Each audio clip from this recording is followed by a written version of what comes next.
जगत के आधार के रूप में शेषनाग के रूप में। दादा नो हमको तो बोलना है, इसलिए हम थोड़ा सा आपको बोलना नहीं तो आप पूरा सुझाइए। बड़ा टेस्टी बना दो, हमारा तो मन लग रहा है कि तुम झूठ नहीं पाएगा। जब तक बट रहा है तब तक थोड़ा आप लोगों को बता दें कि हो क्या रहा है। 10 दिन का यह उत्सव है, आचार्यों का उत्सव, जयंती महोत्सव 10 दिन का होता है। रामानुज संप्रदाय, लेकिन राम जी के अनुज हैं लक्ष्मण जी, और उनके अवतार है रामानुज। तो इसीलिए हम लोग रामनवमी मनाते हैं, 9 दिन तक जमक कर मनाते हैं। 10वीं को पारण करते हैं, 10 दिन जुड़ जाता है। एक दिन पहले अमावस्या को ही कलश स्थापन होता है रामनवमी, राम जी का उत्सव करने के लिए विशेष भगवान। तो इस तरह 10 दिन का उत्सव होता है आचार्य। 10वें दिन उनका जन्म नक्षत्र पड़ना चाहिए, सूर्य की उसी संक्रांति। तो तुलायाम अतुले मूले, तुला राशि में सूर्य जब थे उस समय मूल नक्षत्र में बृहस्पति स्वामी जी का होता है। तो पहला अवतार आदौ जगदाधार शेषा, समझे? पहले जो है जगदाधार शेष, मतलब शेषनाग जिनके फण के ऊपर पृथ्वी, कच्छप है पहले, कच्छप के ऊपर 12 के ऊपर शेष, शेष के ऊपर पृथ्वी है। इस तरह कल्पना है, क्योंकि कच्छपावतार भी सुमेरु को धारण करने के लिए हुआ, वो भी पृथ्वी को ही धारण करना है। पृथ्वी 2 रूप में है, पर्वत रूप में, वृक्ष रूप में। भागवत में तो है 2 रूप में पृथ्वी है, तो पर्वत रूप में मैंने वृक्ष रूप में। तो इस तरह से उस रूप में धारण किया। और पूरब पे कोलहू पे शेष मंडली है, मंडली पे फबी फैन सुफन 1000। परमाकर कवि हुए जो हमारे, उन्होंने वर्णन किया। ऐसे आस्तिक कवि थे उस जो वर्णन करते थे कि हाँ हमारा रस सनातन धर्म में, संस्कृति में, परंपराओं में जागृत, हमें रस मिले, ऐसे कवि। इसलिए राष्ट्र कवि मैथिली शरणगुप्त लिखते हैं, देख लो साकेत नगरी है ये, स्वर्ग से मिलने गगन में जाप कह रहे हैं ना। तो ऐसे कवि राष्ट्र कवि हुआ करते थे। अभी तो कोई राष्ट्र कवि ही नहीं। राष्ट्र कवि के नाम से अभी कोई कवि मेरे दिमाग में तो नहीं आ रहा। आपके दिमाग में आ रहा हो तो बताइए। मैंने कवियों का सम्मान ही नहीं रह गया, समझे? कवियों का सम्मान ही, क्योंकि कवि लोग, चिंतक लोग, विचारक लोग, नीतियों स्मृतियों को जानने वाले, जो संविधान बनाने के समय बुद्धि का पूरा प्रयोग करके संविधान में कोई भविष्यकालीन गड़बड़ियाँ होने की संभावनाएं हो तो उसको सुधार सकें, ऐसे व्यक्ति बूथ कैप्चरिंग कर नहीं सकते। ऐसे व्यक्ति गुंडई करके विरोधी को चटका नहीं सकते, तो करेंगे नहीं, उनकी प्रवृत्ति ही नहीं। ऐसे लोगों को नॉमिनेट करने की व्यवस्था लोकसभा में संविधान निर्माताओं ने बनाई थी, उनको मनोनीत किया जाए, उनको नॉमिनेट किया जाए। आज इस युग में क्या हो रहा है? नॉमिनेट करने की व्यवस्था जो थी उसको रेवड़ी बांटने के रूप में 5-5, 10-10 करोड़ रुपए लेकर के, 20-20 करोड़ रुपए लेकर के, 20 करोड़, 25 करोड़ रुपए तक के लिए मेरे पास भी ऐसे ऑफर आए कि स्वामी जी कोई आदमी है तो राज्यसभा के सदस्य का पद बाकी है, 25 करोड़ की डिमांड। तो निर्णय कौन करता है? उसको निर्धारित कौन करता है? उसको निर्धारित कौन करता है? ये सब बड़ा लंबा चौड़ा खेल। इस विषय में साधु महात्मा को नहीं पढ़ना चाहिए, बुद्धिमानी इसी। तो अब ऐसे ऐसे जो बुद्धिजीवियों के लिए पद निर्धारित थे भारतीय संविधान में, राष्ट्रपति राजेंद्र प्रसाद जी, अम्बेडकर जी, बड़े बड़े नेता सब लोगों के द्वारा बनाए हुए संविधान थे, उसका मजाक उड़ा दें। इसलिए बुद्धिजीवियों को वहाँ रखना चाहिए, नीतियों को निर्धारित करना। ऐसे बुद्धिजीवी जब कक्षाओं में पढ़ाई जाने वाली पुस्तकों का सिलेबस तैयार होने लगेगा, प्राइमरी पाठशाला का, जूनियर हाई स्कूल का, तब न वो समझाएंगे कि ये पुस्तकें रहेंगी तब कल्याण होगा। ऐसे वैसे कल्याण होने वाला नहीं है। हम लोग बचपन में प्रार्थना करते थे, वह शक्ति हमें दो दयानिधे, कर्तव्य मार्ग पर डट जाऊँ, पर सेवा पर उपकार में हम निज जीवन सफल बना जाए। अब इसमें पहले था जिस देश जाति में जन्म लिया बलिदान उसी पर हो जाए। अब इसको जब 77 में धर्मनिरपेक्ष शब्द जोड़ दिया इंदिरा जी ने, तो ये भी हटा दिया। उसके बाद बीपी सिंह आए, तो जो दूरदर्शन पर सत्यम शिवम सुंदरम आता था, उसमें से शिव को हटा दिया, सत्यम शुभम सुंदर, शिवम की जगह शुभम। अरे शिव का अर्थ ही शुभ होता है, कल्याण होता है। लेकिन मुस्लिम तुष्टीकरण के लिए देखो इसमें शिव का नाम आ रहा, तो मैंने उसको शुभ कर दिया। मैंने लिखते हैं ना कि भाई शिवम भवतु, शिवम भवतु, शम भवतु, शम माने कल्याण, शम कहते हैं पंडित हो जी माने कल्याण, ये विधि। तो अब मेरा कहने का तात्पर्य यही है कि ऐसे ऐसे बुद्धिजीवियों को, ऐसे ऐसे कवियों को, ऐसे ऐसे विचारकों को राज्यसभा का सदस्य बनाया जाता था, विधान परिषद का एमएलसी का सदस्य बनाया जाता था। जो संविधान न बनाती है आखिर विधानसभा चाहे लोकसभा, तो राज्यसभा में वो पारित होते हैं तब न माने जाते हैं। तो लोकसभा में भी राज्यसभा में भी ये व्यवस्था थी मनोनीत करने। तो कैसे लोग मनोनीत होते थे, वो परंपरा ही समाप्त हो गई। दबदबा था राजेंद्र बाबू, राजेंद्र प्रसाद जी का और इन लोगों का, इसलिए मैथिली शरण गुप्त जी और इन सब लोगों को राष्ट्रपति के रूप में, चाहे रामधारी सिंह दिनकर जी हुए, चाहे ऐसे लोगों को रखा गया। और वो भी तब रखा गया उनको, ऐसे नहीं राष्ट्रपति बन गए, वो सब कुछ किया। लेकिन जब तक उन्होंने 2-4 लाइन सनातन धर्म की परंपराओं के खिलाफ नहीं बना दिया, नहीं लिख दिया, तब तक नहीं स्वीकार किया गया। ये भी आप जान लीजिए, मैथिली शरण गुप्त की भी वो पंक्तियां हैं। मैथिली शरण गुप्त जिन पंक्तियों के अनुसार आप जान सकते हैं कि कैसे उनको बनाया गया होगा, वो तो बुद्धिमान लोग थे। इसलिए मैं बता रहा हूँ कि बुद्धिमानी से अपना भी काम, जैसे मुगल पीरियड में कह दिया था, तो क्या कह दिया था मुगल पीरियड में कि इस्लाम की स्तुति करनी पड़ती।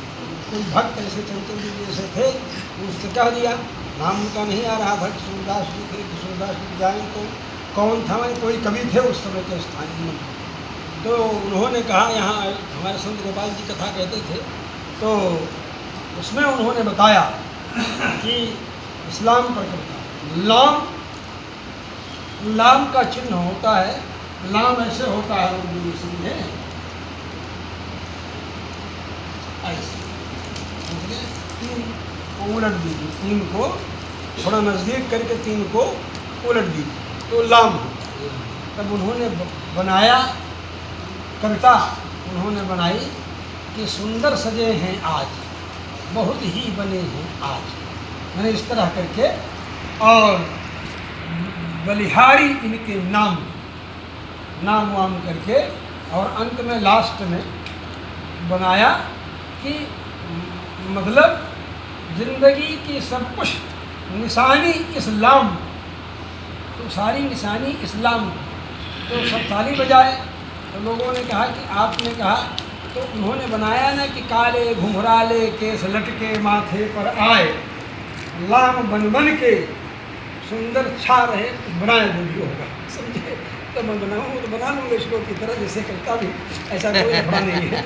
मतलब पत्थर का तना तोड़ लेगा तो सामान्य तना तोड़ने में कोई प्रॉब्लम नहीं होगी। लेकिन बस केवल मैं इतना ही कहूँगा, प्रवचन में तो बनाता ही रहता हूँ, बाद में इतना मांगा, लेकिन अब उस कवि की जो रचना है उस स्थान को नहीं प्राप्त कर सकते, उनका जो भाव है। लेकिन हाँ, वहाँ तक जाएंगे, जाने का प्रयास करेंगे। हमारे तो पुरखा पुरनिया हैं वो लोग, कोई सामान्य तो है नहीं, हम भी तो उसी डीएनए में हैं, भारतवर्ष के हैं। तो इसलिए वो लाम की तरह होता है। तो बोले कि बलिहारी इस्लाम, माने इस्लाम की बलिहारी, किस किस लाम की बरियारी है? तो इस लाम की है जो रघुवीर के माथे के ऊपर घुंघराले बन करके, समझ गए, आ रहे हैं, उस लाम की। जब उन्होंने कहा लोगों ने कि आप तो नहीं वंदना कर सकते थे, आप तो कहते थे कि हम भगवान के अलावा और किसी की भी स्तुति नहीं करते हैं, वहीं पर लोगों ने उनसे कहा कि हम बोले हम तो भगवान की स्तुति किए। और जब आगे बताए बालों की शोभा बताए तो घुंघराले बाल है, तो ऐसे आकर के फिर ऐसे नहीं आप लोग मार के कलंजियों ले आते हैं, पितनियाँ करते हैं कि नहीं करते? तो उसी तरह एक बार आकर दोबारा आ गया। आजकल तो कर्ली हेयर करवा लेते हैं, रंगवा लेते हैं तांबे के रंग में, हरे रंग में। ये मतलब जब भगवान श्री अरण्य कांड में पहुँचते हैं, शूर्पणखा अरण्य के अंत में, शूर्पणखा वाल्मीकि रामायण में, तो महर्षि वाल्मीकि कहते हैं सुमुखम दुर्मुखी रामा। सुमुखम बड़ा सुंदर मुख है किसका? राम जी का। और दुर्मुखी को सुपनेखा, भोजपुरी में कहा है सुपनेखिया, सुपनेखा। तो शूर्पणखा जो है वो जो है दुर्मुखी, सुमुखम दुर्मुखी राम, समझे। और सुकेशम, सुंदर केश वाले हैं भगवान, काले घुंघराले बाल। तो सुकेशम, सुंदर केश वाले राम जी की तरफ ताम्र मूर्धजा, ताम्र माने तांबे की तरह, मूर्धा माने मस्तक से, जा माने जन्म लेने वाले जो बाल, ताम्र मूर्धजा, समझ रहे हो ना? ऐसे शब्द संस्कृत के हैं कि एक एक अक्षरों में अर्थ उसमें भरा हुआ है, शब्दों में भरा हुआ है। सुकेशम ताम्र मूर्धजा, सुवृत्तम चैव दुर्वृत्ता। सुवृत्त माने सुंदर, वृत्त माने चरित्र वाले राम जी की तरफ दुर्वृत्ता। आइए भास्कर जी, काहे आप वहाँ हैं? इधर आइए, अंदर आइए, चोट के ऊपर। हाँ, तो सुकेशम ताम्र मूर्धजा, सुंदर केश वाले जो हैं उनके पास, सुंदर केश वाले राम जी आई ताम्र मूर्ध। थोड़ा पीछे हटो, चारों लोग आए और थोड़ा पीछे। अब तुम लोग हाथ वाथ धो करके सब्जी में लगना है तुम, ठीक है? आइए, आइए भास्कर, केश वाले ताम्र मूर्धजा माने तांबे के रंग वाले बालों वाले। तो आजकल तांबे के रंग वाला बाल कराते हैं। अब भाई क्यों कराती? हम लोग तो बुरा मान जाएंगे, क्यों कराती? वो तांबे के रंग के बाल वाली राक्षसियों के बाल तांबे के रंग से मिलते हैं, ताम्र मूर्धजा, या क्या पता वो भी हेयर डाई करवाई रही हो। विज्ञान को बहुत आगे था, रावण का विज्ञान था कि उड़ जाता था स्वयं, जैसे अंतरिक्ष शटलयान में या रॉकेट में लोग उड़ करके जाते हैं अंतरिक्ष में, तो बहुत वैज्ञानिक था। क्या पता उस समय भी हेयर डाई करने की ये स्टाइल आई ही हो। उस वैज्ञानिक, बिना वैज्ञानिक हुए सारी दुनिया थोड़ा कब्जा करेगा। मतलब सारे आइटमिक, हाइड्रोलिक, हाइड्रोजन वाले, आइटम वाले, न्यूक्लियर वाले सारे बम थे उसके पास, कोई ऐसे नहीं थे। लेकिन जो राम जी थे, तुम्हारा बम उन काम नहीं आएगा, मेरे चरित्र बन, चरित्र बन सबसे महत्वपूर्ण। इसीलिए महर्षि वाल्मीकि ने सोचा कि बड़े बड़े राजे महाराजे हैं जो रावण को भी कखरी में दबा लिए बाली जैसे, लेकिन चरित्र बल उनका जो है वह पुष्ट नहीं है, अपने छोटे भाई की पत्नी को ही रख रखा है। इसलिए उन्होंने पूछा देवर्षि नारद जी से, प्रभो हैं तो बहुत, लेकिन इस समय कहानियाँ हम बहुत कह देंगे, लेकिन कौन नस्मिन् सांप्रतम लोके गुणवान कष्टवीर्यवान धर्मज्ञश्च कृतज्ञश्च सत्यवाक्यो दृढव्रतः चारित्रेण च को युक्तः, जो चरित्र से संपन्न है और सर्वभूतेषु पूर्णतः, समस्त चेतनों में जो समस्त सर्वभूतेषु पूर्णतः, जो सारे चेतनों का हित चाहने वाला, ऐसा कौन? ये पूछा। चरित्र बल से ही रावण को पराजित किया जा सकता है। जो बल जिसके पास नहीं है उसी बल से, क्योंकि उसकी ताकत उसके पास नहीं हो सकती है, इसलिए चरित्र बल से भगवान ने बाली का वध किया। चरित्र बल से भगवान ने रावण का वध किया। रावण भी वैसे इतना दुष्चरित्र नहीं था जितना कह दिया गया।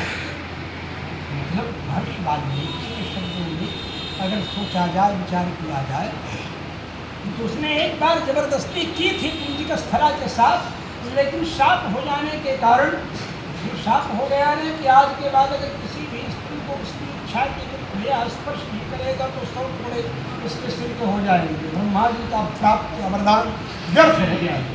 इस तरह शाप, इसलिए वो उस शाप को किसका, ब्रह्मा जी का ही नहीं, नलकूबर का शाप था। नलकूबर और मणिद्वीप ये धनपति कुबेर के पुत्र थे, हाई फाइनेंस मिनिस्टर के ही तो सामान्य तो थे, बीवी जा रही थी तो इसलिए और जा रही थी पूरी का स्थला उसी के बाद बीच में रावण मिल गया, अस्त्र लगा रखा था, दिव्य यात्रा करते हुए जा रहा और वो जीत कर जहाँ तहाँ से सुंदरियों को लाया। तो सब बक्सर में ज़्यादा सुनाऊंगा, बाकी और सब चीज़ें जो है थोड़े में इतना कहूँगा कि ऐसे कवियों को मनोनीत किया जाता था राज्यसभा में, जो संविधान में अगर भारतीय संस्कृति के विरुद्ध कोई चीज़ें पलटने वाली हो भविष्य में तो उस पर अंकुश लगा सके। लेकिन उनको भी तभी मनोनीत किया जाता था जब वो जातिवाद को लेकर मार्क्सवाद का ऐसा प्रेत जवाहरलाल नेहरू से सवाल था, जिसके कारण ऐसे ही लोग जैसे रामधारी सिंह को भी लिखना ही पड़ा राष्ट्रकवि बनने के लिए, जाति जाति के जिनकी पूंजी केवल पाखंड, मैं क्या जानूं जाति जाति है ये मेरे बुद्धन। पता है ना, वो अर्जुन बड़ा वीर क्षत्रिय है तो मेरे समक्ष आए, क्षत्रियत्व का तेज जरा मुझको भी तो दिखलाए, अभी छीन इस राजपुत्र के कर से तीर कमान, अपनी महाजाति की दूंगा मैं तुमको पहचान। इस तरह बोलता है, मुझे तो याद है रसमर्थी जो है रामधारी सिंह ने, तो याद करेंगे तभी जानेंगे ना। एक मौलवी हैं जो तुम्हारी मनुस्मृति घोट करके पढ़ गए, खाली तुम्हारे अंदर दोष देखने के लिए, दोष निकालने के लिए कि क्या फाल्ट कहा हम निकाल सकते हैं, जबकि उसमें कोई दोष ही नहीं है, क्योंकि ऋषियों के अभिप्राय को ऋषि ही समझ सकता है। ऋषि अभिप्राय ऋषिदेव वेत्ति न जड़ मत ऋतरो जन, ऋषि के अभिप्राय को ऋषि ही समझ सकता है, जड़ बुद्धि वाला व्यक्ति नहीं समझ सकता। इसलिए मैं आपको इतना बता रहा हूँ, ऐसे उनको ये लिखना पड़ा, ब्राह्मण खड़ा सामने केवल वीर गंगाजल हो, राजपक्ष पर भी स्मरण किया, यहाँ कोई नहीं चलती नहीं, यहाँ चलती नहीं, यहाँ इसकी है तपस्वी नहीं तपस्वी, जय प्रकार की पूजा राजवीर राजा जय यशस्वी, ब्राह्मण खड़ा सामने केवल वीर गंगाजल। ये भैया कल भोग लगाने के लिए लाए हैं, लगाने लायक है? हाँ जी सर। हाँ जी जी। महादेव लाल पेड़ा जी, भंडार बनाए हैं अपने गाय भी आएगा काम, कोई आओ भाभी आ गई, देखिए भाभी ये हमारे स्वामी जी महाराज जो है, जब इनके साथ हम जाते थे विद्यार्थी थे बच्चों की तरह, समझे तो ये मतलब अब तो 70 हो गई, 70 हो गया, हम लोग छोटे थे समझे, तो आज के करीब 35-40 साल पहले की बात बता रहा। तो स्वामी जी से चुरा के यहाँ घर में किसी ने दिया, कुछ स्वामी जी का विद्यार्थी थे, साधु हो चुके 74 में, लेकिन फिर छत पर जैसे हम लोग चढ़ जाएंगे तो ये लोग जो है पीछे से चटखटिया फेंक देंगे छत खाने की नहीं, हम लोग छत पर है और भूख लगे तो चना वगैरह भूज करके रखे हुए और चुरा करके हम लोग क्या करते, मैंने पानी न पड़ेगी, दरिया का नियम भी रखेंगे, ये लोग खुद ध्यान देते। आजकल की तो चाहे कि हमारा मैंने भाले भात खाते, ये लोग मैंने इसका बहुत ख्याल करें। ये सब मतोहिया भी आ गई हैं, हमारी मतोह भी आ गई हाँ, दो पतोह हैं, 3 2 पतोह 2 नतोह हैं, 1 नतोह 4 पतोह, हाँ 4 पतोह है, 4 पतोह देवरानी का 4 पतोह 2 नतोह। तो हम यही बता रहे, बैठ जाओ, तो हम यही बता रहे थे, समझे, हम यही बता रहे थे, भगवान का पढ़ बंद करके आप उधर तब तक घर आइए, इधर जब तक हम बतिया दें, तो हम केवल यही इतना कलम कागज मेरे आइएगा कि हम लिखना भी चल रहे हैं। हाँ इसलिए हम बस क्योंकि फिक्स रेस भागना है हमारा। जब तक आप उधर भी करते रहो, मेरे कारण किसी को डिस्टर्ब बना तो ऐसे कवि समझे, तो ब्राह्मण खड़ा ऐसे कवियों को भी जब बनाया राष्ट्रकवि, तो घूस में कुछ लिया, रुपया नहीं लिया, उसकी प्रतिभा लिया। जात जात रखते हुए की केवल पाठन वगैरह करता है मुझे। तो इसलिए श्री बरब्रह्मण्य स्वामी जी महाराज की जय, श्री भाष्यकार रामानुज स्वामी जी महाराज की जय। इतना पचका हुआ पेट फूलना आपका कोई हुआ तो लिफाफा तो ज्यादा फूलना चाहिए। तो मुझे एक चीज फूलनी चाहिए, फुला रहे हैं सब, ना कि पोका सर लिफाफा फुला रहे हैं। हम लोग जिम्मेदारी पेट फुलाने की नहीं। भैया आए ही नहीं जो पेट फुलाने वाले, भैया को हम कहे थे कि जाइए भैया, अरे बिल्कुल दौड़ा देता, छोकरा बना देता, आप परेशान हो जाते आने तो देते उनको। मैं अभी तो गया था 109 वर्ष के बड़े वृद्ध का दर्शन करने, तो मैं भी सब उनका ले आया हूँ। फार्मूला आप लोग भी दर्शन कीजिएगा भैया बाबा से पानी देगा।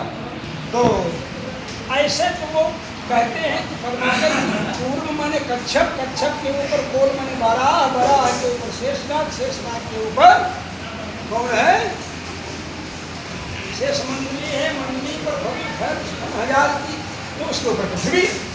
तो शेष जी के अवतार, तो शेषावतार, उसके बाद लक्ष्मणावतार, लक्ष्मण जी का अवतार, लक्ष्मणावतार, श्री शेषावतार, श्री लक्ष्मणावतार, और श्री महर्षि पतंजलि का अवतार। समझे? तो महर्षि पतंजलि हुए शेषावतार के लिए, और 4 अवतार, और 5वां अवतार जो सतकोप स्वामी जी का इमली वृक्ष के अंदर शेष आकर से इच्छा की 16 वर्ष के वो, और 5वां अवतार जो है वो इनका नहीं, वो नहीं, 5वां अवतार यहाँ उन्हीं का, और 5वां अवतार रामानुज स्वामी जी महाराज, 5वां शेषावतार, बलरामा अवतार, 6 अवतार रामानुज स्वामी, बलराम भी तो है, 6 हो गए।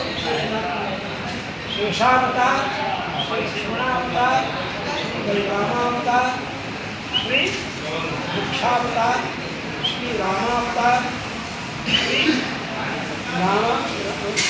रामानुजावतार, श्री पतंजलि का अवतार, और 6 हो गया। और रामानुज स्वामी जी का अवतार, तो रामानुज स्वामी हुए, रामानुज स्वामी जी के बाद बरब्रह्मण्य स्वामी, ये 7 अवतार।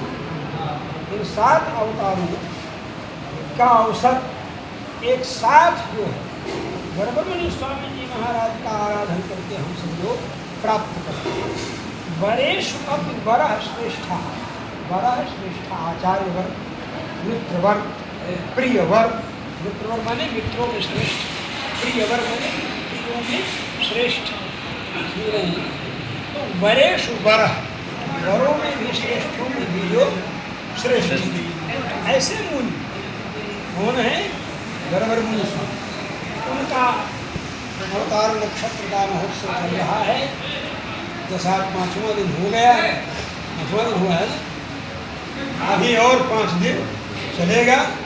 तुला राशि में सूर्य के रहते हुए जब मूल में आएंगे, तुलायाम में, तो उस समय इसका विशेष उत्सव तो पंचमी षष्ठी के आसपास आता है। तो उसी उत्सव की पूर्णता में अन्नकूट का महोत्सव होता है। मंदिर में हम लोग तो गोवर्धन पूजन करते हैं, जो भगवान के समय किया अन्नकूट, बरब्रह्मण्य स्वामी के उत्सव के साथ मनाते हैं आचार्य लोग उत्सव अधिक से अधिक भोग।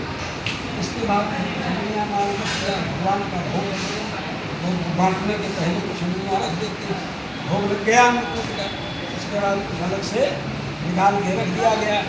फिर जब बरब्रह्मण्य स्वामी जी का उत्सव हुआ, उस दिन भोग लगा, उस दिन में बदल जाता है, बड़बड़ मुझे स्वामी जी दे दो।